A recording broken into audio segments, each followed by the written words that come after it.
नमस्कार, मैं हूं आपके साथ नेहा दुबे। एपीएन के लोकप्रिय कानूनी प्रोग्राम लीगल हेल्पलाइन में आप सभी का बहुत स्वागत है। इसमें हमारे कानूनी विशेषज्ञ रोजमर्रा की जिंदगी की समस्याओं से जुड़े कानूनी मसलों पर आपकी शंकाओं का समाधान करते हैं। आप भी इस प्रोग्राम से जुड़ सकते हैं और फोन करके कानूनी राय ले सकते हैं। आज हम आपको चेक बाउंस के बारे में, आपके अधिकार के बारे में जानकारी देंगे और चेक बाउंस होने पर आप क्या कार्रवाई कर सकते हैं इसके बारे में आपको बताएंगे। चेक का इस्तेमाल कई तरह से होता है। लेन देन में भी इसका इस्तेमाल होता है, कर्ज अदायगी, वेतन का भुगतान, फ्री आदि में भी इसका भुगतान होता है। बता दें आपको कि भरने जैसे फी अगर आप भर रहे हैं तब भी आप चेक दे सकते हैं। चेक की प्रक्रिया बैंकों की तरफ से पूरी की जाती है और रोजाना निपटारा इसका किया जाता है। इस विषय पे आपको तफसील से जानकारी हम देंगे, लेकिन उससे पहले आपको बता दें कि अगर आपका भी कोई सवाल है आप हमें कॉल कर सकते हैं और फ़ोन करके जानकारी ले सकते हैं। इस विषय पे तफसील से जानकारी देने के लिए आज हमारे साथ मौजूद है कानूनी विशेषज्ञ अधिवक्ता राम नरेश यादव जी। उनसे हम बात करें, लेकिन उससे पहले 0120612793 पर कॉल करें या फिर 0120612793 पर भी आप हमें कॉल कर सकते हैं। चेक बाउंस के बारे में अगर आपको जानकारी चाहिए तो फ़ोन उठाइए, नंबर घुमाइए और आप हमें कॉल कर सकते हैं। इस विषय पर तफसील से जानकारी देने के लिए इस वक्त हमारे साथ मौजूद है कानूनी विशेषज्ञ अधिवक्ता राम नरेश यादव जी। राम नरेश यादव जी, आपका बहुत बहुत स्वागत है जी। तो यादव जी, आपको बहुत ही विस्तार से चेक बाउंस से जुड़ी हुई जानकारी देने वाले हैं और इसी के साथ हम आपको बता दें कि आप भी इस खास कार्यक्रम का हिस्सा बन सकते हैं। जैसा कि हमने आपको बताया कि 0120612793 पर कॉल कर सकते हैं या फिर 0120612793 पर भी आप हमें कॉल कर सकते हैं। बहरहाल इस खास कार्यक्रम को हम आगे बढ़ाते हुए सबसे पहला सवाल लेते हैं राम नरेश यादव जी से। यादव जी, बताइए कि चेक बाउंस की कानूनी परिभाषा क्या है, हमारे दर्शकों को बताएं। जब कोई व्यक्ति चेक जारी करता है और वो चेक बैंक में प्रस्तुत होने पर अस्वीकार यानी डिसऑनर हो जाता है तो इसे आम बोलचाल में चेक बाउंस कहा जाता है। कानूनी रूप से ये अपराध नेगोशिएबल इंस्ट्रूमेंट एक्ट 1881 की धारा 138 के अंतर्गत आता है। इसका उद्देश्य यह है कि लोग चेक जारी करते समय बड़ी जिम्मेदारी से और ईमानदारी बरतें ताकि बैंकिंग लेन देन पर विश्वास बना रहे और कोई जो उनकी पेमेंट ड्यू है वो उसकी जो पेमेंट की जा सके समय पर। और क्योंकि चेक बाउंस एक अपराध है और चेक बाउंस होने पर एक क्रिमिनल कार्रवाई शुरू हो जाती है और चेक बाउंस पे जो ड्रॉई है यानी जो चेक जारी करता है व्यक्ति, वो एक कानूनी जो बारीकियों में पेशियों में फंस सकता है। जी ठीक है, कौन जारी कर सकता है चेक? चेक केवल वही व्यक्ति जारी कर सकता है जिसका बैंक में खाता हो, जैसे जिसने कोई सेविंग अकाउंट या करंट अकाउंट खुलवा रखा हो बैंक के अंदर।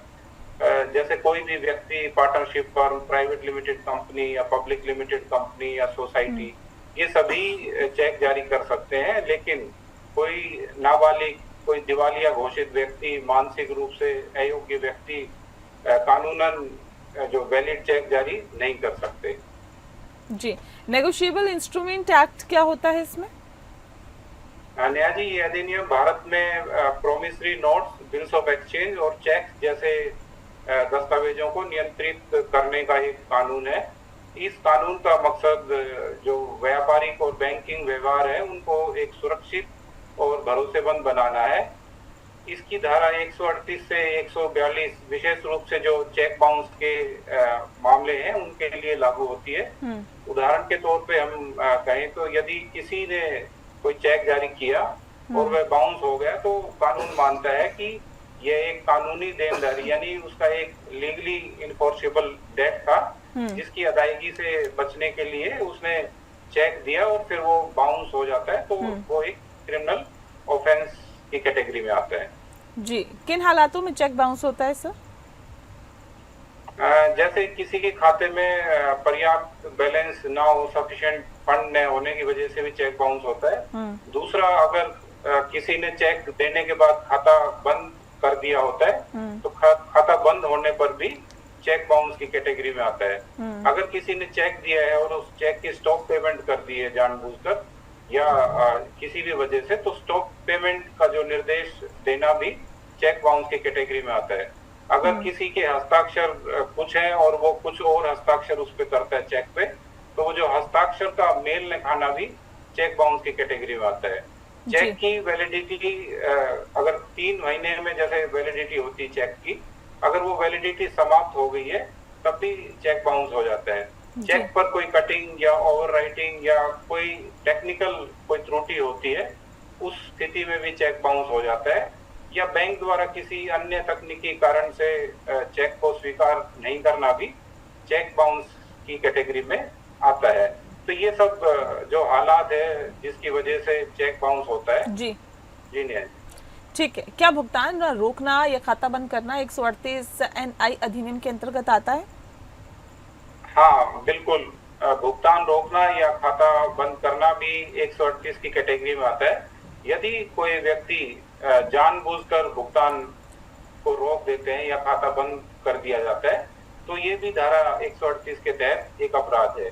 सुप्रीम कोर्ट ने भी कई फैसलों में कहा है कि स्टॉप पेमेंट या अकाउंट क्लोज भी उतना ही गंभीर अपराध है जितना इनसफिशिएंट फंड्स का बैंक द्वारा मेमो इशू होना। जी, क्या सुरक्षा जांच 138 NI अधिनियम के अंतर्गत आती है?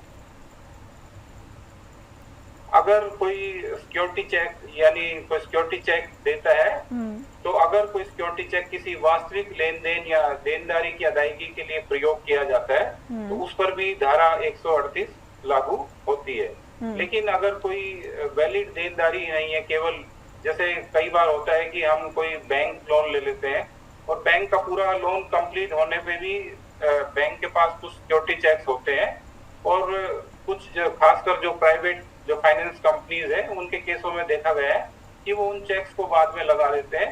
तो इस टाइप के जो चेक है वो केवल सिक्योरिटी चेक है। जब आप किसी की भी पेमेंट जब कंप्लीट हो जाती है तो वो इसकी चेक बाउंस की कैटेगरी में नहीं आते हैं। ठीक है, चेक बाउंस होने पर सर किस तरह की कानूनी कार्रवाई हो सकती है? हाँ जी, जो सिक्योरिटी चेक है वो भी इनफोर्सिबल है, सुप्रीम कोर्ट ने बोला है, बशर्ते उसके पीछे कोई कानूनी दायित्व मौजूद हो। सिक्योरिटी चेक के केस में जैसे श्रीमती सिंह ने सुप्रीम कोर्ट में स्पष्ट किया कि सिक्योरिटी चेक यदि किसी वित्तीय लेन देन के अंतर्गत और कानूनी देनदारी के लिए जारी किया हो तो वो सेक्शन 138 के तहत आपराधिक रूप से लागू हो सकता है। जब कोई कर्ज न चुकाया जाए तो चेक को पेश किया जा सकता है, और अगर वो बाउंस हो जाता है तो कानूनी कार्रवाई हो सकती है। ऐसे ही messrs home laboratory private limited के केस में भी सुप्रीम कोर्ट ने यह स्पष्ट किया कि सिक्योरिटी चेक होना डिफेंस हो सकता है, लेकिन स्वतः उसे सेक्शन 138 से मुक्त नहीं करता। ऐसे ही सुप्रीम कोर्ट ने एक और जजमेंट है हाई कोर्ट ऑफ जो सुनील टोटी वर्सेस स्टेट ऑफ गुजरात, जिसमें सुप्रीम कोर्ट ने माना कि अगर किसी की कर्ज की देनदारी यानी उसका जो लीगली इन्फोर्सिबल डेट या उसकी लायबिलिटी उस समय मौजूद है जब चेक जारी या बाउंस हुआ हो, तो सेक्शन 138 लागू हो सकती, भले ही वो चेक सिक्योरिटी चेक के रूप में जारी किया गया हो। मतलब जो सिक्योरिटी चेक पर अगर हम कुल मिलाकर कहें तो कोर्ट का जो रुख है वो बिल्कुल स्पष्ट है। अगर कोई देनदारी बचती है तो सिक्योरिटी चेक के केस में भी 138 की कार्रवाई हो सकती है। अगर देनदारी कुछ भी नहीं है और वो सिर्फ एक सिक्योरिटी चेक है तो उस केस में 138 इन्फोर्सिबल नहीं है। क्या जो ये चेक बाउंस का केस होता है इसमें कानूनी कार्रवाई कैसे होती है, मतलब किस तरह की कानूनी कार्रवाई हो सकती है, और क्या आप क्रिमिनल केस भी दायर कर सकते हैं इस तरह के केसेस में? हाँ बिल्कुल नेहा जी। जैसे जब चेक बाउंस का कोई होता है तो ये क्रिमिनल ऑफेंस है जो पीड़ित यानी कई मजिस्ट्रेट की कोर्ट में धारा 138 NI एक्ट के अंतर्गत एक कंप्लेंट जारी कर सकते हैं। साथ ही वह सिविल कोर्ट में भी रिकवरी सूट भी दायर कर सकते हैं। मतलब जो पीड़ित है उसके पास दो रास्ते हैं। सबसे पहला रास्ता तो है क्रिमिनल केस जो 138 के तहत वो जो कंप्लेंट जाती है कोर्ट के अंदर। दूसरा है सिविल केस जो रिकवरी सूट यानी पैसे की जो वसूली करने के लिए वो रिकवरी सूट भी डाल सकते हैं। जी, चेक बाउंस में सजा और जुर्माने का क्या प्रावधान रहता है? चेक बाउंस के केस में जो अधिकतम 2 साल की सजा हो सकती है और चेक राशि का डबल अमाउंट यानी कि उसका दुगना तक जुर्माना भी हो सकता है। अगर आरोपी का दोष साबित हो जाता है तो कोर्ट अक्सर उसे जुर्माना कंपनसेशन जमा करने का आदेश भी दे सकती है। जी। चेक बाउंस होने पर कानूनी प्रक्रिया कैसे शुरू होती है, मतलब कैसे शुरू की जाती है, इसका प्रोसीजर क्या होता है पूरा? सबसे पहले तो जैसे ही चेक बाउंस होता है तो बैंक से चेक रिटर्न मीमो जो बैंक जारी करता है फंड इनसफिशिएंट या किसी अन्य कारण से, वो बैंक से लेना होता है। उसके लेने की 30 दिन के अंदर, यानी कि सपोज आज की डेट में कोई बैंक रिटर्न मीमो मिला है, उसके with in 30 days legal notice भेजना होता है जो ड्रॉई को, जिसने चेक जारी किया है। नोटिस मिलने के बाद आरोपी के पास 15 दिन का समय होता है भुगतान के लिए। अगर ड्रॉई 15 दिन के अंदर भुगतान को नहीं देता है तो जो कंप्लेनेंट है उसके पास, यानी पेई, उसके पास 30 दिन का समय होता है मजिस्ट्रेट कोर्ट में कंप्लेंट फाइल करने का। तो हम मोटा मोटा कहें कि ये लगभग 2-3 महीने का प्रोसेस है जिसमें कानूनी कार्रवाई चेक बाउंस करने वाले व्यक्ति के खिलाफ शुरू हो सकती है। ये बताइए कि चेक बाउंस मामले में हाई कोर्ट से सुप्रीम कोर्ट से केस डिसमिस होने के बाद कितने दिनों में चेक का पैसा कोर्ट में जमा करना पड़ता है? यानी जब मामला हाई कोर्ट या सुप्रीम कोर्ट में जब कोई व्यक्ति हार जाता है तो उसे जो कोर्ट भुगतान का आदेश देती है तो नॉर्मली वो 60 दिन का समय दिया जाता है। लेकिन कुछ मामलों में ये जो समय सीमा बढ़ाकर 90 दिन तक भी की जाती है अगर आरोपी उचित कारण बताए पैसे देने के लिए। जी। चेक बाउंस होने पर सर बैंक का पेनल्टी कितना रहता है, कितने रुपए लगाती है बैंक पेनल्टी के तौर पर? ये निर्भर करता है। नॉर्मली हम देखें तो 150 रुपए से और 750 रुपए तक प्रति चेक ये पेनल्टी बैंक लगा सकती है। जैसे कुछ प्राइवेट बैंक है जैसे HDFC है, ICICI, एक्सिस बैंक, ये 500 रुपए से लेके 750 रुपए तक वसूलते हैं। जबकि सरकारी बैंक है जैसे स्टेट बैंक ऑफ इंडिया है, पंजाब नेशनल बैंक है, ये नॉर्मली 150 रुपए से 350 रुपए तक की राशि as a penalty cheque bounce होने के केस में वसूली जाती है। हाँ। चेक बाउंस के मामले में दोनों पक्षों के कानूनी अधिकार क्या होते हैं? अगर हम बात करें पेई की, यानी जिसे पैसा मिलना होता है, तो उसके सबसे पहला अधिकार है भुगतान की मांग करना। यानी कि जो भी राशि का चेक उसे प्राप्त हुआ था, अगर वो बाउंस हो जाता है तो उसका राइट है वो नोटिस के थ्रू उस व्यक्ति से, यानी ड्रॉई से चेक की राशि क्लेम कर सकता है। चेक की राशि नहीं मिलने पर वो कानूनी नोटिस उसको जारी कर सकता है। कानूनी नोटिस के बाद भी अगर जो चेक की राशि नहीं दी जाती है तो कोर्ट में केस दर्ज करने का उसका अधिकार है। जो ड्रॉवर है, यानी जिसने चेक दिया है, उसका अधिकार है कि जब नोटिस पेई की तरफ से आता है तो उस नोटिस का वो जवाब दे सकता है, ये उसका अधिकार है। और उसकी जो वास्तविक देनदारी नहीं होने का वो बचाव ले सकता है, डिफेंस ले सकता है। अगर उसे लगता है कि ये चेक जो बाउंस हुआ है या जो चेक प्रेजेंट किया है वो गलत किया है, जैसे सिक्योरिटी चेक के मामले में, तो अपना डिफेंस वो ले सकता है।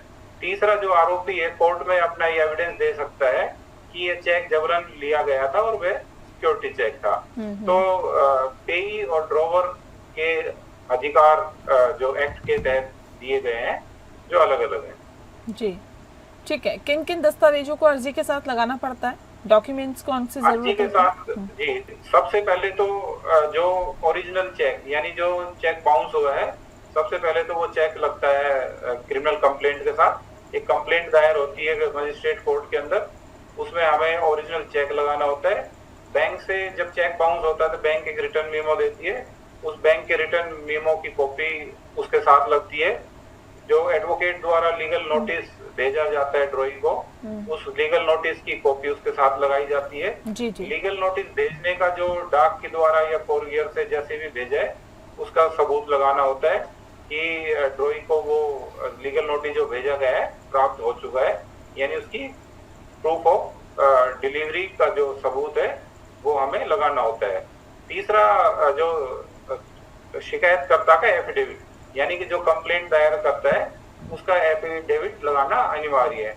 तो ये सब चीजें हैं जो एक क्रिमिनल कंप्लेंट के साथ लगाई जाती है। जी। समन और वारंट के बारे में बताइए सर। नेहा जी, समन आरोपी को कोर्ट में पेश होने के लिए बुलाने का जो आदेश होता है उसे समन बोला जाता है। अगर आरोपी समन के बावजूद नहीं आता है तो कोर्ट उसकी गिरफ्तारी का आदेश देती है, उसको वारंट बोलते हैं। तो समन का मतलब है कि कोर्ट के द्वारा बुलाने का आदेश। अगर आरोपी नहीं आता है कोर्ट के बुलाने के बावजूद भी तो वारंट जारी किया जाता है कोर्ट के द्वारा। जी, मजिस्ट्रेट के न्यायालय का निर्धारण कैसे होता है?